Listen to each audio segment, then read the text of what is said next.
Good morning friends. Madhusudan Gutti ఛానల్కు స్వాగతం. మహిళలు ఆకాశంలో సగభాగం, నింగి నేల నాదే అంటున్నారు. అన్ని రంగాల్లోనూ ఇప్పుడు మహిళలు రాణిస్తున్నారు. ముఖ్యంగా భారతీయ మహిళలంటే ప్రపంచవ్యాప్తంగా గౌరవిస్తున్నారు. మరి మహిళలు ప్రపంచవ్యాప్తంగా గౌరవం పొందుతున్నప్పటికీ కూడా మన దేశంలో, ముఖ్యంగా మన రాష్ట్రంలో ఈ వైసీపీకి, వైఎస్ఆర్ పార్టీ అధినేతలకు మహిళలంటే ఎందుకు అంత ద్వేషము, ఎందుకు అంత చిన్న చూపు? సమయం ఏదైనా, సందర్భం ఏదైనా మహిళల్ని ఎంతగా వీలైతే అంతగా అవమానించడము, అసభ్యకరంగా మాట్లాడడము ఈ వైఎస్ఆర్ పార్టీకి బాగా అలవాటైపోయింది. అసెంబ్లీ సాక్షిగా చంద్రబాబు నాయుడు గారి సతీమణి, రాజకీయాల్లోకి రాని నారా భువనేశ్వరి గారిని అవమానించారు. డిప్యూటీ సీఎం పవన్ కళ్యాణ్ గారి కుటుంబ సభ్యులను కూడా నానా మాటలు అన్నారు. హోమ్ మినిస్టర్ వంగలపూడి అనితను అవమానకరంగా మాట్లాడారు. ఈ పార్టీ వాళ్ళకి కేవలం ఎదుటిపక్షం మహిళలనే కాదు, రాష్ట్రంలో ఉన్న ఏ మహిళలన్నా కూడా వీళ్ళకి చిన్న చూపే, అవమానకరంగా మాట్లాడడమే. మొన్న అమరావతి ప్రాంత మహిళలను కూడా అవమానకరంగా మాట్లాడారు. సాక్షాత్తు సాక్షి డిబేట్లోనే అమరావతి మహిళల గురించి కించపరిచే విధంగా మాట్లాడారు. అమరావతి వేశ్యల రాజధాని అన్నారు. అంటే ఇక్కడ అమరావతిని రాజధానిగా చేయడము సహించలేని ఈ పార్టీ వాళ్ళు అమరావతి మహిళల పైన అసభ్యకరంగా మాట్లాడారు. అమరావతి చుట్టుపక్కల ఉండే మహిళలు ఏదో ఒక పార్టీకి సంబంధించిన వాళ్ళు కాదు, అన్ని పార్టీలకి సంబంధించిన వాళ్ళే, అన్ని వర్గాలకి సంబంధించిన వాళ్ళే. కానీ ఇక్కడ వీళ్ళకి మహిళలే టార్గెట్. ఇప్పుడు కోవూరు ఎమ్మెల్యే శ్రీమతి వేమిరెడ్డి ప్రశాంత్ రెడ్డి గారిని నల్లపరెడ్డి ప్రసన్న కుమార్ రెడ్డి అసభ్యకరంగా, అవమానకరంగా మాట్లాడాడు. అసలు ఆ వ్యాఖ్యలు నా నోటితో నేనే ఉచ్చరించడానికి సిగ్గుపడుతున్నాను. దురదృష్టకరమైన విషయం ఏమి అంటే, ఆ కార్యకర్తల సమావేశంలో వైఎస్ఆర్ పార్టీకి సంబంధించిన మహిళలు కూడా ఉన్నారు. సాటి మహిళ పైన తమ పార్టీకి సంబంధించిన వ్యక్తి ఇంత అవమానకరంగా, అసభ్యకరంగా మాట్లాడుతుంటే అదే సమావేశంలో ఉన్న వైఎస్ఆర్ పార్టీకి సంబంధించిన మహిళలు హేళనగా, వెకిలిగా నవ్వుకుంటున్నారు. ఇది ఎంత సిగ్గుచేటు! సాటి మహిళను అవమానిస్తున్నాడు అని తెలిసినప్పుడు మీ పార్టీ వారైనా కూడా ప్రసన్న కుమార్ రెడ్డి యొక్క ప్రసంగానికి అడ్డుపడి మీరు విమర్శించాల్సింది. మరి అలాంటి పని మీరు చేయడం లేదు అంటే మీ పార్టీలో ఉండేవాళ్ళే మహిళలా? ఇతర మహిళలు వారు మహిళలు కాదా? మహిళల విషయంలో అందరూ ఒక్కటి కావాల్సిన అవసరం ఉండాలి. ఇక్కడ పార్టీలతో సంబంధం లేదు. స్వయంగా పార్టీ అధినేతే తల్లిని, చెల్లిని ఆస్తి కోసం ఇంట్లోంచి గెంటేశాడు. ఇంకొక చెల్లి పైన హత్యా నేరము మోపాడు. అతనికే మహిళలంటే గౌరవం లేదు.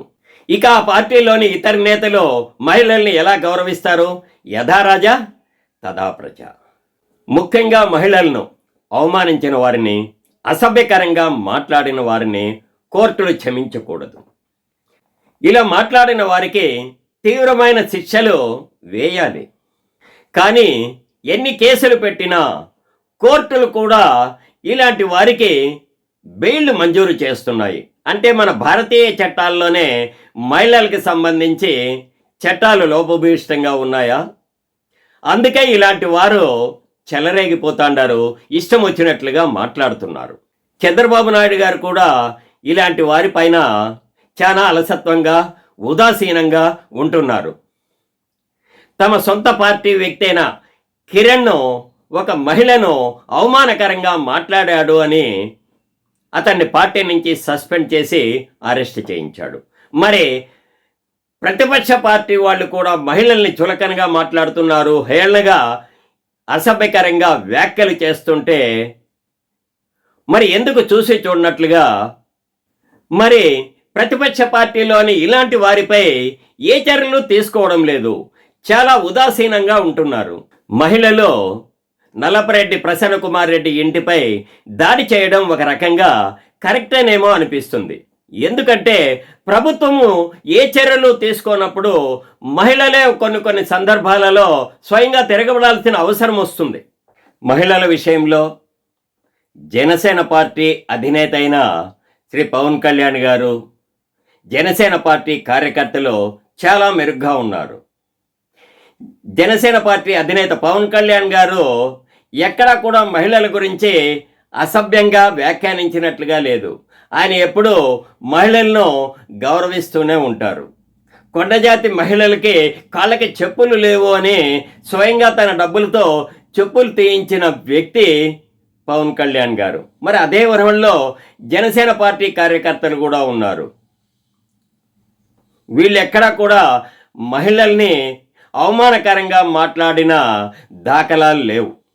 ముఖ్యంగా మహిళలను అవమానించిన వారు ఎవరూ బాగుపడలేదు. మన భారతీయ పురాణాలు అవే చెప్తున్నాయి. దుర్యోధనుడు, దుశ్శాసనుడు, రావణాసురుడు, నరకాసురుడు వీళ్ళందరూ కూడా మహిళలను అవమానించిన వారే. అందుకే వారు నాశనమయ్యారు. మరి వైఎస్ఆర్ పార్టీ కూడా మహిళలను అవమానకరంగా మాట్లాడితే, మహిళలను కించపరిచే విధంగా వ్యవహరిస్తే ఆ పార్టీ కూడా ఏపీలో నామరూపాలు లేకుండా పోయే అవకాశం ఉంది. ఇప్పుడు రాష్ట్ర మహిళలందరూ కూడా పార్టీలకు అతీతంగా ఒక్కటి కావలసిన అవసరం ఉంది. మహిళల విషయంలో ఆంధ్రప్రదేశ్లో ఉన్న మహిళలందరూ కూడా ఏకం కావాలి, పార్టీలకు అతీతంగా ఉద్యమించాలి. మహిళలు మొత్తం మీద జనాభాలో మీరు సగభాగం ఉన్నారు. మీరు తలుచుకుంటే ఏ పార్టీనైనా కూడా నామరూపాలు లేకుండా చేయగలరు. ఏ పార్టీనైనా కూడా ఓడించే సత్తా మీకుంది. ఇప్పటికే ఇంతకుముందు వైఎస్ఆర్ పార్టీకి సపోర్ట్ చేసిన మహిళలు ఆ పార్టీని వీడి గత ఎన్నికలలో కూటమి ప్రభుత్వానికి అనుకూలంగా ఓటు చేశారు. వైఎస్ఆర్ పార్టీని ఆ మహిళలు తిరస్కరించారు. ఇప్పటికీ ఇంకా కొంతమంది మహిళలు వైఎస్ఆర్ పార్టీకి మద్దతు తెలుపుతున్నారు. మీరు కూడా కళ్ళు తెరవండి. మహిళల విషయంలో మీరు కూడా ఒక్కటి కావలసిన అవసరం ఉంది. ముఖ్యంగా మహిళల విషయంలో ఏ పార్టీ కించపరిచినా, ఏ పార్టీ అవమానకరంగా మాట్లాడినా, ఏ పార్టీ అసభ్యకరంగా మాట్లాడినా మహిళలందరూ కూడా ఏకమయ్యి ఆ పార్టీని తిరస్కరించాల్సిన అవసరము ఎంతైనా ఉంది. నమస్తే ఫ్రెండ్స్, నా ఈ వీడియో మీకు నచ్చినట్లయితే లైక్ చేయండి, కామెంట్ చేయండి, షేర్ చేయండి. ఇంతవరకు నా ఛానల్ని సబ్స్క్రైబ్ చేయకుండా ఉంటే దయచేసి సబ్స్క్రైబ్ చేసి నన్ను మరింత ప్రోత్సహిస్తారని ఆశిస్తున్నాను. నమస్తే ఫ్రెండ్స్.